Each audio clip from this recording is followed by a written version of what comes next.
Entonces vamos ahora a ver dentro de los trastornos ácido-base, las alcalemias, los alcalosis. Tenemos nosotros, como habíamos dicho, siempre miren primero el pH. El pH es alcalino, mayor de 7,45. Esa es una alcalemia. Obviamente puede estar, si estuviera en rangos normales, pero hay trastorno, obviamente estaríamos hablando de qué? Estaríamos hablando de un paciente con una alcalosis, pero compensada, porque el pH lo logró poner en rango normal, y eso puede suceder, ¿ok? Entonces tenemos, en este caso, el pH elevado, y el paso 2 siempre es ver el bicarbonato y el PCO2.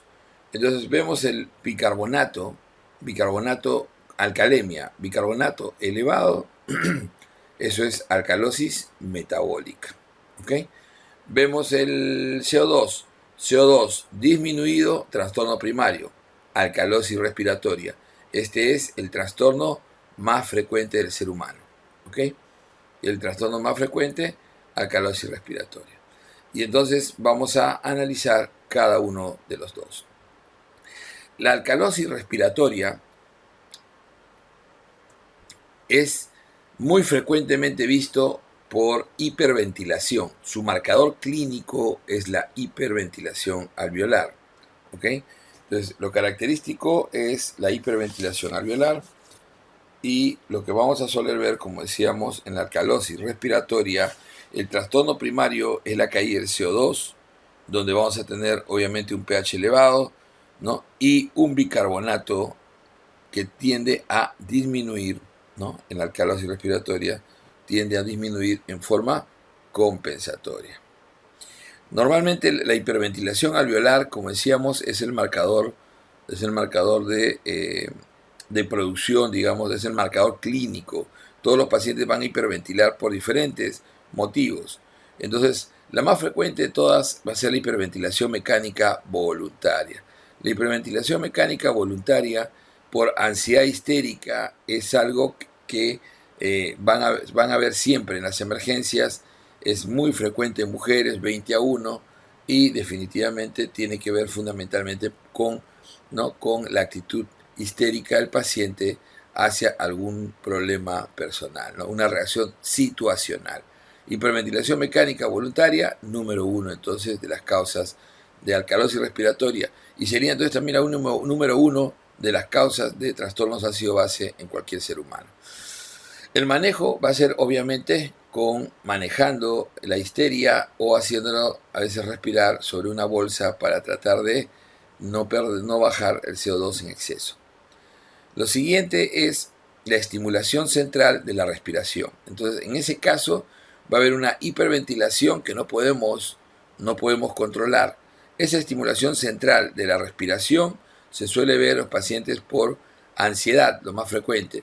Esta ansiedad generalmente después del peligro. Acuérdense que un paciente con el peligro lo que va a hacer es fundamentalmente va taquicardia, hipertensión, piloerección, va a prepararse para el riesgo, e incluso las catecolaminas van a producir broncodilatación, ¿no? Que es lo lógico, y de esa manera y el paciente hiperventila tratando de tener mayor energía, mayor oxígeno para poder enfrentar el peligro. Generalmente el paciente, después de enfrentar un peligro, hiperventila y no puede controlar esa hiperventilación. Eso es muy frecuente, ¿okay? La ansiedad. El traumatismo craneal también en algunos pacientes puede generar una hiperventilación no voluntaria, al igual que algunos tumores, especialmente aquellos que afectan tronco, y algunos infartos, algunas hemorragias, especialmente pueden inducir hiperventilación. La intoxicación por salicilatos también producirá hiperventilación de este tipo. Y por último está quizás el más largo de las causas y lo más común en clínica, porque esto es lo más común visto en una emergencia, pero lo más común visto en clínica es la estimulación periférica, que es toda hipoxemia. Nosotros sabemos que ya hemos visto todas las causas de hipoxemia. Toda hipoxemia, ¿no? Toda hipoxemia va a generar como respuesta hiperventilación. Entonces los receptores periféricos de oxígeno que están en el glomus carotídeo y en el callado, ¿no?, de la aorta, Entonces, estos quimiorreceptores periféricos son netamente de oxígeno y al caer el oxígeno inmediatamente estimulan la hiperventilación. Esta hiperventilación, que es inmediata, es una respuesta prácticamente inmediata, lo que va a provocar es que el paciente baje inmediatamente su CO2, se baja en forma muy rápida, y ese CO2 abajo va a generar una hiperventilación. Recuerden que el CO2 bajo incrementa la ventilación, va a mantener la hiperventilación que nos permita tener mayor cantidad de oxígeno en forma permanente, porque hay una caída del oxígeno, porque tenemos una neumonía que ha producido hipoxemia o un embolismo pulmonar, o hemos llegado a la altura, o estamos en falla cardíaca congestiva, o tenemos una enfermedad pulmonar intersticial difusa, asma, etc. Entonces van a ver ustedes todas las causas de hipoxemia al principio siempre generan alcalosis respiratoria. Por eso cuando uno llega al mal de altura, le dicen, ¿qué es lo que generalmente se encuentra primero? Alcalosis respiratoria, hiperventilación, CO2 bajo, efectivamente. Eso es lo característico en estos pacientes. El manejo es de fondo, o sea, lo que hay que hacer es fundamentalmente manejar al paciente en su hipoxemia. Y obviamente al disminuir, al darle oxígeno, acuérdense, cuando el paciente recibe oxígeno, debe saturar más del 93% para que sea una buena respuesta, debe ir controlando este cuadro. Por último tenemos el más preguntado, el más raro de todos, entre comillas. ¿Por qué? Porque no tiene un marcador. La alcalosis metabólica no tiene un marcador propio, no tiene un marcador de enfermedad. No hay nada clínicamente patognomónico hacia la alcalosis metabólica. La alcalosis metabólica, la alcalosis metabólica puede, presentarse fundamentalmente, vamos a verlo, por trastornos hidroelectrolíticos, que es lo que más prevalentemente vamos a observar. Entonces se suele hallar en pacientes con trastornos hidroelectrolíticos clásicos. Entonces la alcalosis metabólica va a producir generalmente, lo más frecuente, una contracción del intravascular. O sea, hay una contracción del intravascular básico, aquellos que son típicamente sensibles al cloro. ¿Y por qué son sensibles al cloro? Porque la causa fundamental de esto es la pérdida gastrointestinal de hidrogeniones. Entonces, habíamos dicho que las pérdidas, cuando perdemos algo, entonces, ¿por qué hay alcalosis metabólica? Porque se está perdiendo hidrogeniones. Cuando algo se pierde, o es renal o es extrarrenal. Se cumple la regla. Entonces, una pérdida gastrointestinal de hidrogeniones, la causa más frecuente, vómitos. Entonces, obstrucción alta, succión alta. Entonces, el paciente que tiene, generalmente vómitos, puede ser un paciente vomitador clásico, como por ejemplo una anoréxica, una hiperemesis gravídica, o puede ser, por ejemplo, un paciente con un síndrome pilórico, obstrucción alta, síndrome pilórico, un niño con un páncreas anular, con una estrechez del duodeno, etc. Y la succión generalmente colocada en los pacientes posoperados, efectivamente porque suelen tener cuadros suboclusivos. Estos entonces en el vómito va a perder hidrogeniones, y entonces al perder hidrogeniones va a haber como respuesta una caída del potasio tratando de sacar hidrogeniones de la célula. Entonces los siguientes pérdida de potasio, va a haber hipocalemia, y como el cloro se eleva, va a haber compensatoriamente, como el bicarbonato se eleva, compensatoriamente el cloro se va a disminuir. Entonces, esta alcalosis metabólica tiene un nombre completo: alcalosis metabólica hipoclorémica, hipocalémica. Ese es lo clásico. Ese es lo más frecuente. Alcalosis metabólica hipoclorémica, hipocalémica. Es como las acidosis metabólicas, que son hiperclorémicas. Acá en este caso van a ser hipoclorémicas. Entonces tenemos pérdida de hidrogeniones por el tracto gastrointestinal. La otra manera de perder hidrogeniones será por la vía renal. Y por la vía renal acompañados los diuréticos. Recuerden que el diurético va a permitir la pérdida de hidrogeniones al mismo tiempo que la pérdida de potasio. Reabsorbe, bloquea incluso la reabsorción de sodio, el diurético, Por lo tanto, incluso le va a sumar hiponatremia a estos pacientes. Entonces, el diurético, cuando un paciente que usa diuréticos en forma crónica, le va a generar alcalosis metabólica, hipoclorémica, hipocalémica y hiponatrémica también probablemente. También los estados de exceso de mineralocorticoides. Estamos hablando del hiperaldosteronismo primario. El hiperaldosteronismo, ¿no? Los estados de exceso de mineralocorticoides, que en ese caso, en el estado de exceso de mineralocorticoides, vamos a tener, básicamente va a ser independiente del volumen. Ahí sí no va a haber contracción del intravascular. Es independiente del volumen, es una alcalosis metabólica con hipocalemia, y estos estados de exceso de mineralocorticoides no responden a volumen. Todos estos de acá, que acabamos de ver, incluyendo con diuréticos, van a responder a volumen. ¿Cómo se manejan? Cloruro de sodio al 0.9%, 2 litros por día, por 48 horas. Si en 48 horas con esta hidratación el paciente no corrige, se le llama resistente al cloro. Resistente al cloro. Y entonces los resistentes al cloro clásicamente son pacientes, ¿no? En este caso, estados de exceso de mineralocorticoide, como el hiperaldosteronismo primario. Hay otras causas más. Por ejemplo, acá en la pérdida, en los que sí responden, están los diuréticos, pero también hay tubulopatías. ¿Qué tubulopatías tienen esta característica? Acuérdense de la tubulopatía que afecta el asa gruesa ascendente, ¿no? El Bartter. El Bartter también, ¿no? La tubulopatía de Bartter, la típica tubulopatía de Bartter es, ¿no? Es el daño de la reabsorción de electrolitos en el túbulo ascendente, túbulo grueso ascendente, enfermedad de túbulo grueso ascendente. Ese también va a producir alcalosis metabólica, hipoclorémica, hipocalémica y severa hiponatremia. Ese paciente sí responde, son pacientes respondedores, está dentro de las posibilidades. Entonces, estos son los clásicos, como decíamos, mientras que aquellos que no responden, el exceso de mineralocorticoides, la hiperfunción de mineralocorticoides no suele responder como el hiperaldosteronismo primario. También hay otras causas como por ejemplo la estenosis de la arteria renal. También va a dar un cuadro de hiperfunción de mineralocorticoides.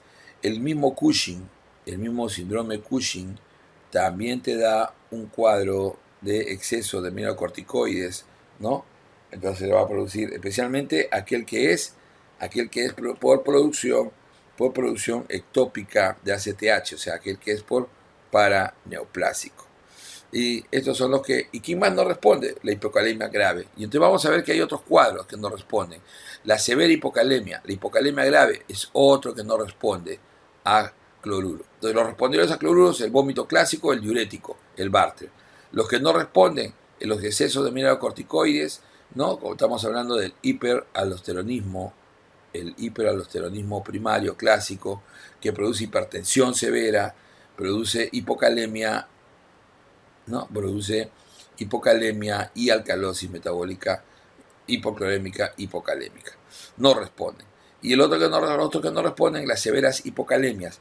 Las severas hipocalemias tenemos típicamente en las severas hipocalemias graves, ver el adenoma velloso, que suele presentarse como una diarrea crónica, y el paciente suele tener esta alcalosis metabólica hipoclorémica, hipocalémica, pero no, cuando uno quiere reponer el potasio, es refractario. Entonces, este adenoma velloso, uno hace la colonoscopía, encuentra, estos son adenomas secretores de potasio. Ese es el problema. Entonces, hacen una hipocalemia muy crónica, difícil de reponer, y que generalmente se asocia a la pérdida también de magnesio. Hay que reponer magnesio. El abuso de laxantes también son aquellos que producen unas hipocalemias crónicas, ¿no? La típica colitis coli, que tiene que, en ese caso, reponerse primero el potasio con magnesio para poder después reponer volumen. Ahora, también existe la causa específicamente del exceso de álcali, ¿no? Con deterioro renal. generalmente la ingesta de bicarbonato excesiva, ¿no? El síndrome de leche alcalina, gente que vive tomando bicarbonato por diferentes motivos, sea por indigestión, sea por en algunas presentaciones, ¿no? Algunas presentaciones para las molestias gastrointestinales. Entonces, el exceso de álcali con cierto deterioro renal produce lo que se llama el síndrome de leche alcalina. Estos tampoco responden básicamente al volumen. ¿Ok? Entonces, esto es las alcalosis para que tengan en cuenta. Siempre recordar que el más preguntado, la alcalosis metabólica no tiene un marcador y suele ser hipoclorémica además hipocalémica. Eso siempre recordar. Alcalosis metabólica, hipoclorémica, hipocalémica. Y entonces la alcalosis metabólica, siempre recuerden que el paciente tiene un bicarbonato muy elevado. El bicarbonato muy elevado. Obviamente el pH puede estar compensado o está alto. Y el paciente tiende a estar, respecto a la alcalosis, asintomático. No hay un síntoma específico. Vamos a encontrar entonces generalmente en este paciente un cloro muy bajo y un potasio muy bajo. Y entonces acá, como decíamos, pérdida de hidrogeniones. Pérdida de hidrogeniones, que puede ser toda pérdida renal, extrarrenal. Extrarrenal, acuérdense siempre los vomitadores. Toda la obstrucción alta. Entonces cuando uno piensa en tubo digestivo, dice allá, tubo digestivo bajo, colon, diarrea, eso es acidosis, anion gap normal. Y vómito, eso es alcalosis metabólica. ¿Se dan cuenta? Metabólicos. Mientras que acá, la pérdida de hidrogeniones renal tiene que ver fundamentalmente con el diurético. Cosa rara, el Bartter. Esto es lo más frecuente, esto es lo más característico. ¿Ok? Entonces no olvidarse de eso. Por otro lado, tenemos el paciente que normalmente tiene, ¿no? Este paciente tiene una alcalosis respiratoria. La alcalosis respiratoria puede ser aguda o puede ser crónica.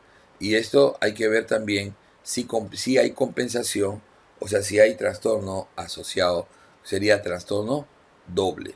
Y entonces ahí cuando queremos ver la alcalosis respiratoria aguda, que es la más frecuente de todas, queremos ver si hay trastorno doble, tenemos que ver que por cada 10 que cae el CO2, caerá en 2 el bicarbonato. ¿Ok? Entonces, esta es la regla general, como vimos en acidosis metabólica, ¿no?